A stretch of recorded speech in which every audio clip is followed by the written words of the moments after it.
Saludos, mi nombre es Emilio José Álvarez Castaño y participo en este simposio con la ponencia que he titulado Anticipaciones sobre el globalismo en The Flying Inn de Chesterton. En primer lugar, tendremos que aclarar, aunque sea de manera breve, qué entendemos por globalismo.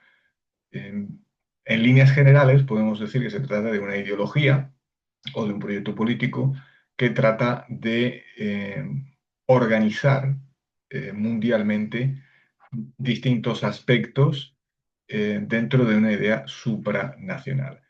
Y este proyecto afecta a distintos ámbitos, como son el caso de la política, la economía, la sociedad, la cultura, también el medio ambiente, entre otros. Vamos a ver de qué manera distintas ideas globalistas se encuentran dentro de esta novela de Chesterton, que la publicó el autor en el año 1914, antes de la Primera Guerra Mundial, y en la que hay distintos aspectos que se pueden seguir en ella de la propia biografía de Chesterton y también de la situación social y política de la Inglaterra de la época. Básicamente, con el objeto de situar un poco a ustedes, si no conocen la novela, eh, ha habido un enfrentamiento, una guerra entre Oriente y Occidente, y se negocian unas condiciones de paz, en las que se hace ver que es Oriente quien ha ganado la partida y Occidente acepta una serie de condiciones que supone, entre otras cuestiones, digámoslo así, la orientalización eh, de la sociedad occidental. En esa conferencia de paz está el representante de Inglaterra, que es Ivy Wood, un ministro, un primer ministro, una persona influyente en todo caso en la política de Inglaterra, que acepta eh, ideas inspiradas sobre todo por un llamado profeta turco, eh, el que se hace llamar el profeta de la luna, que es el que le influye a la hora de tomar distintas decisiones que van a suponer tomar ideas del Islam que se instalan en Inglaterra. En esa idea se propone una campaña antialcohólica por la cual se van a cerrar las tabernas en Inglaterra y queda prohibido el consumo del alcohol. Y hay dos personajes que son eh, Dalroy y Pash, que son los que van contra esa prohibición. El segundo de ellos es el dueño de una posada, de una taberna. En este sentido, vamos a ver de qué manera aparecen diferentes aspectos del globalismo en esta novela. Y vamos a desarrollar 5 puntos en concreto. Uno de ellos es la presencia de medias lunas en el Londres imaginario de la época. La segunda es la unidad entre el cristianismo y el islam. La tercera, un concepto muy posmoderno de paz y felicidad. La cuarta es el islam presentado como religión progresista. Y por último, la unión entre los mundos de Oriente y Occidente. Hay conexiones entre estas ideas, por supuesto. Vamos a ver de cada una de ellas un ejemplo en el texto y a continuación de qué manera tiene una traslación o una actualización en los acontecimientos sociales y políticos de los últimos años y en la actualidad.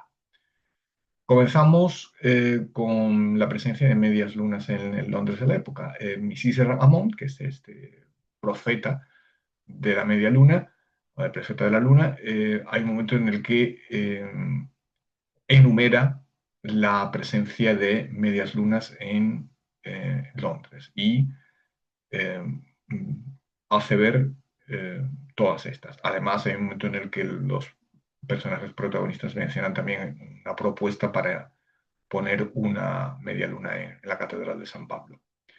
Si nos vamos a la actualidad, el aumento en los últimos años de la población musulmana en, en Inglaterra, también en Europa por extensión, ha hecho que hayan proliferado mezquitas, como es el caso esta de Al-Rama en Liverpool. He traído solo aquí algunas, sobre todo aquellas en las que están rematadas por una media luna. Esta de Shah Janan en Surrey, la de Birmingham, esta de Leytonstone en Londres, y ya trayéndolo también al caso de España, hubo algunas propuestas para, eh, dentro de esta presencia musulmana, para eliminar el apellido Matamoros. Y se recoge aquí en esta noticia que ninguno de los españoles que se apellían de esa manera quisieron renegar de su apellido. De igual forma, en la localidad Valle de Matamoros tampoco se planteó en su momento cambiar el nombre. Unidad entre el cristianismo y el Islam Pump, mm, que es el hombre que tuvo que cerrar la taberna por la prohibición, habla sobre Ivywood y menciona que en un discurso, en una intervención de este, defendió la unidad entre el cristianismo y el Islam. Em, Durante el pontificado del Papa Francisco I, él firmó un documento de paz, de reconciliación, de fraternidad con el gran imán de Al-Azhar.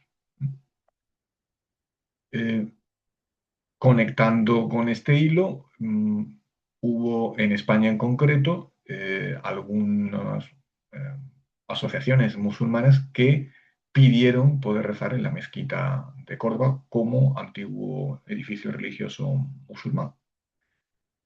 De hecho, el presidente de la Junta Islámica eh, llegó a ir a la mezquita para hacer un rezo, reivindicativo al respecto. Sobre Paz y Felicidad, Dalroy hay un momento en el que habla sobre estas capillas ateístas de Ivywood, en las que se habla entre las cuestiones de paz y de felicidad universal, ¿no? Es cierto que en diferentes épocas, sobre todo en épocas de los conflictos de las dos guerras mundiales, diferentes presidentes de gobierno y también secretarios generales de la ONU llegaron a abogar por una paz universal, una paz mundial. Y en lo que se refiere a la felicidad, que en efecto puede estar conectada en cierta medida con la paz, hay que distinguir la felicidad como un objetivo político comunitario, algo que está ya presente en la propia Declaración de la Independencia de los Estados Unidos, cuando se defiende la búsqueda de la felicidad, y cómo dentro del actual contexto postmoderno se presenta la felicidad como un objetivo vital personal, como un objetivo emocional que hay que alcanzar. Y a partir de aquí, filósofos como Jean Baudrillard lo han asociado también con el consumismo. El Islam como religión progresista, el propio Ivywood en dos ocasiones, en dos discursos diferentes, defiende que el Islam es una religión progresista dentro de esa influencia que él tiene por este profeta.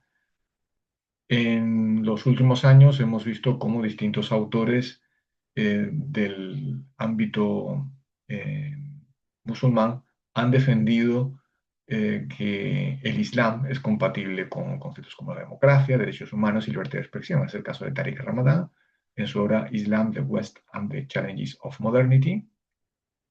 Y también hay que mencionar aquí a Amina Wadud, que propuso una relectura del Corán desde el punto de vista femenino en su obra El Corán y la mujer, relectura del texto sagrado desde una perspectiva femenina. En lo que se refiere a la unión de Oriente y Occidente, Dalroy, hablando sobre Ivewood, eh, comenta que este quiere conectar Oriente y Occidente por medio de un túnel para orientalizar el Imperio Británico e Inglaterra, ¿no? Eh, Se trata de un túnel que él y su amigo descubren y que conecta con la propiedad de Ivywood. En este contexto hay que hablar precisamente de Turquía de nuevo, porque Atatürk, ministro, primer presidente de la República de Turquía después de la caída del Imperio Otomano, fue el que eh, hizo que el país girase hacia Occidente, eh, se occidentalizase, algo que afectó, entre otras cuestiones, a la vestimenta, como se puede ver ahí en este cambio de vestimenta de, de él mismo. Ya más cercano en el tiempo, otro primer ministro turco, Turgut Özal, también defendió la conexión entre Oriente y Occidente, siendo Turquía un país bisagra en ese sentido.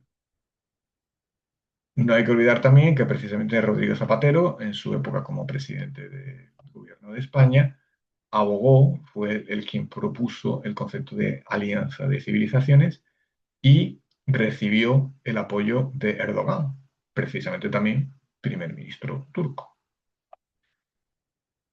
Todo esto tiene también un seguimiento en lo que se refiere a la presencia de ciertos políticos musulmanes en Occidente en los últimos años. Así, Sadiq Khan es el alcalde de Londres desde 2016 y está ya en su tercer mandato. Y Mohamed Asaduzzamán fue solo durante un año el alcalde de Brighton, primer alcalde musulmán de esta localidad.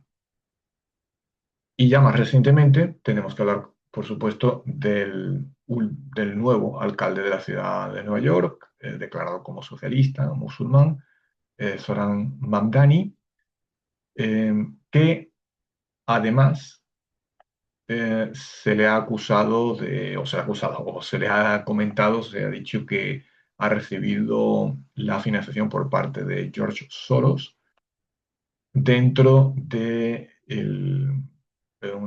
ciertos planteamientos globalistas. Ya para concluir, hay que indicar que la vigencia de la obra de Chesterton obviamente alcanza a nuestros días y las observaciones que él hizo sobre la Inglaterra, sobre el mundo contemporáneo suyo, en realidad apuntan a cuestiones que están en el fondo de la modernidad en general y que llegan al siglo XXI.